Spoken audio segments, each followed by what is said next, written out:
Hey, so welcome or welcome back to my channel, Monique here.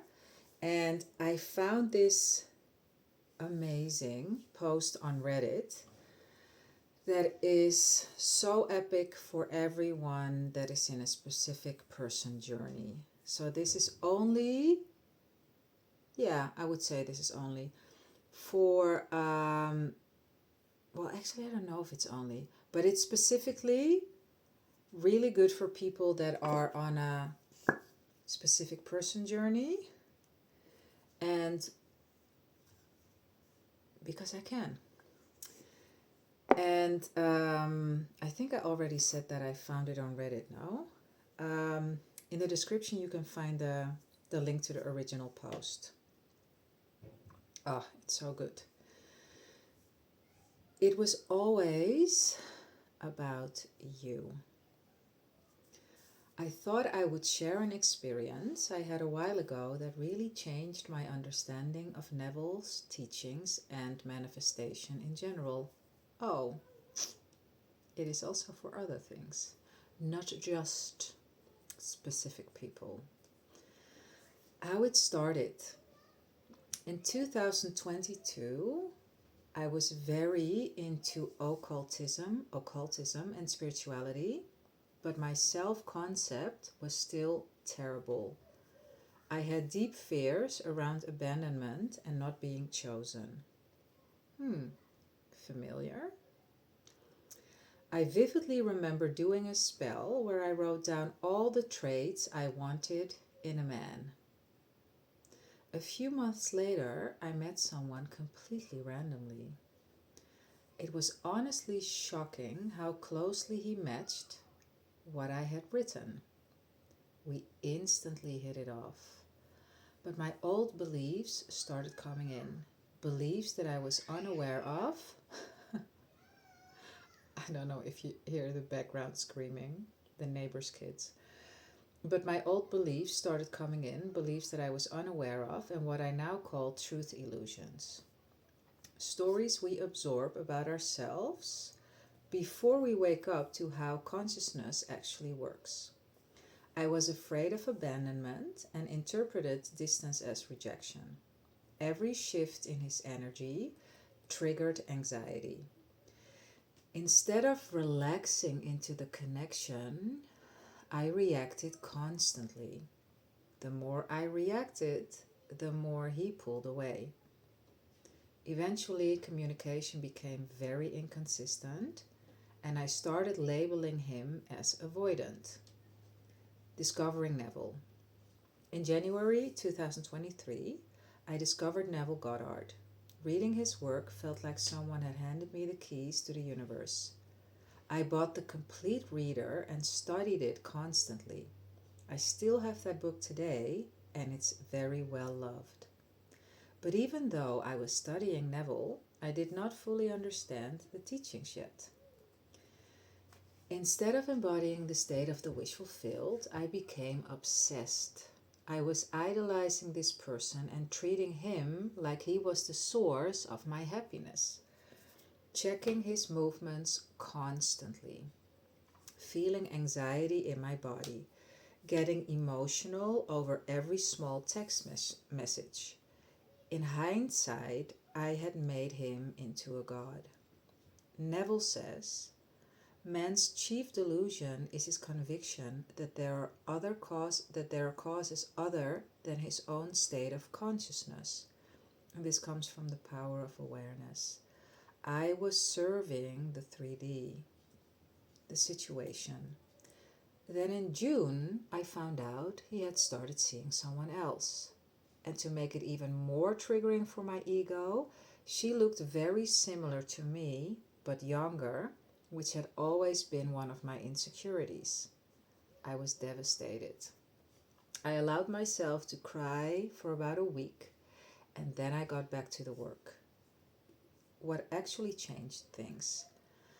Instead of obsessing over him or the situation, I started focusing on my relationship with myself and the divine. I began studying more of Neville's later teachings and non duality as well. I read Love Yourself by Larry Crane and started studying the Sedona method. I began releasing the emotional charge around the entire situation. I started bringing my attention to the heart area and allowing myself to feel loved internally. I stopped trying to force the outcome and instead focused on feeling whole within myself. At one point, I even imagined, oh my God. At one point, I even imagined, I did it, them both happy. This was not defeat. I just wanted to feel free. I was simply tired of suffering. Something strange happened when I did this. The desperation disappeared. I stopped checking and I stopped obsessing.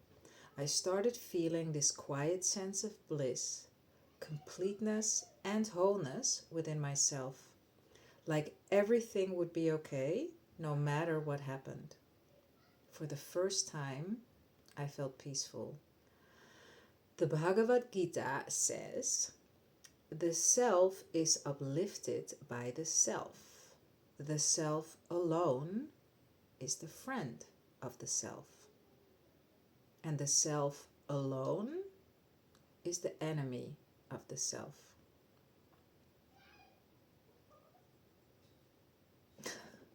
Bhagavad Gita 6, verse 6, and then, how do you call these things? Parenthesis? No, not parenthesis. Read it, then you'll see it. 6:5.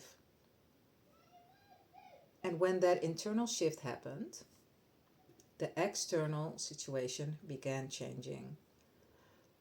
So side note, everything is self. That's actually what the Bhagavad Gita says. What happened? Eventually that situation dissolved and he came back into my life after a few weeks of feeling this way. They had broken up. We ended up dating for a while. But the most interesting part of this story is what happened next. By the time he returned, I had changed so much internally that I realized something important. I was no longer attached and I began to see who I actually was.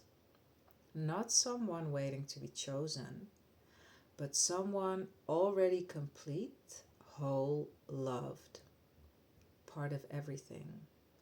Eventually, I ended the relationship myself because I realized I deserved more than what the connection had originally been.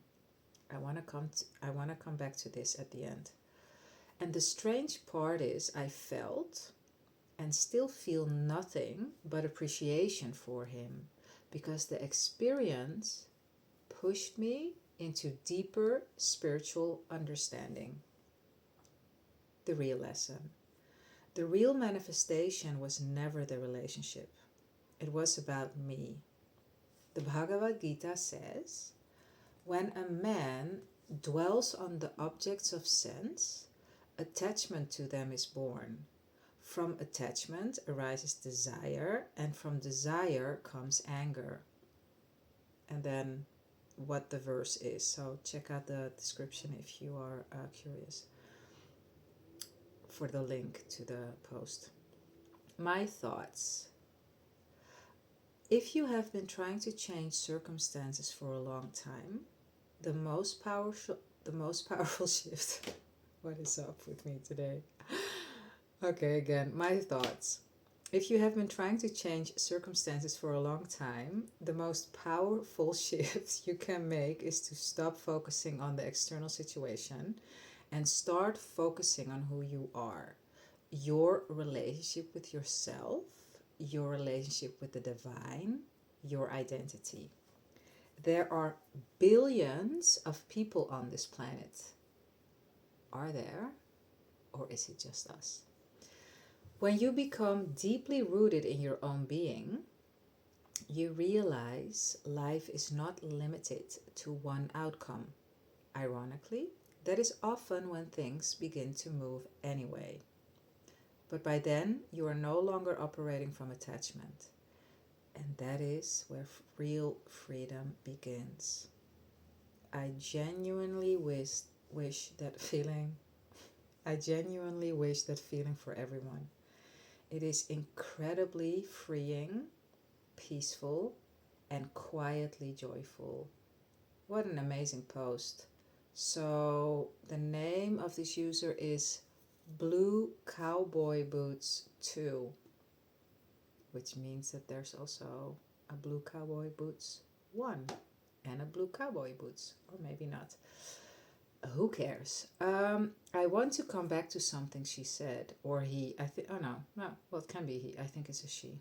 Also by the way she writes, but I might be wrong.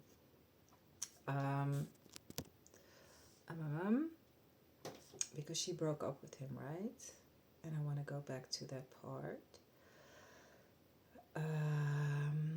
Eventually, blah, blah, blah. I'm gonna leave this in, by the way.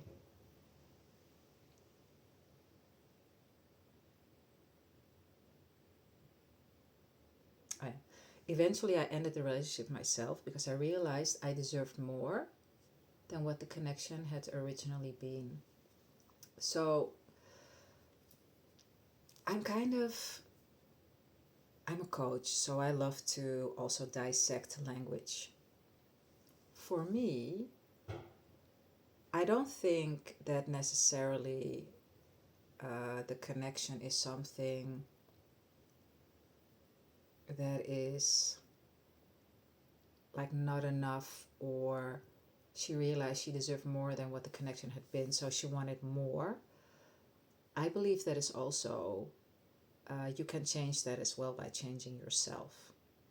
But it can also be, because I've done this myself as well recently, when I was with someone that I still adore, and we became pretty close and good friends.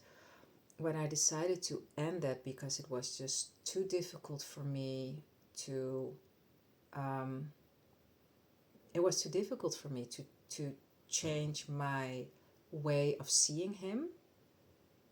I was over it. I thought, nah, not anymore, not this.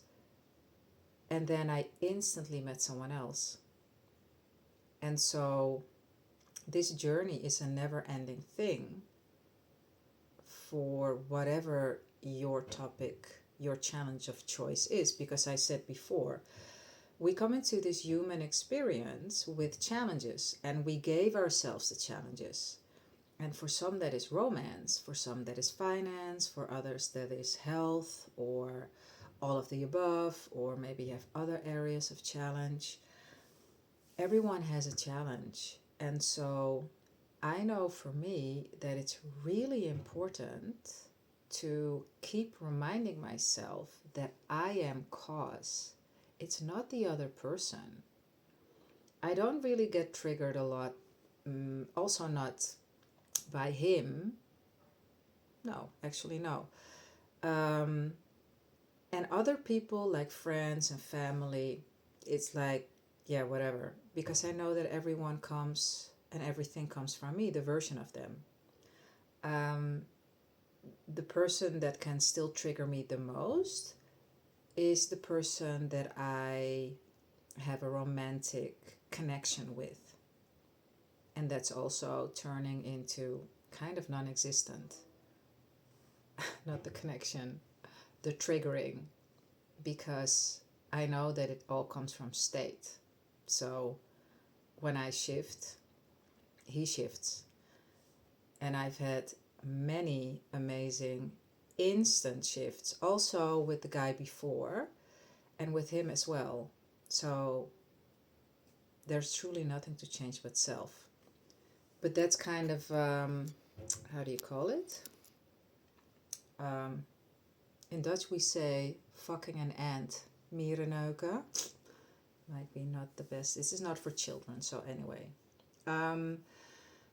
Yeah, I love this post, and it's a reminder again that we do not have to do anything on the outside. Do not try to change people. Let people tell you who you are. That's a quote from Neville. This is it for now. I trust you enjoyed this.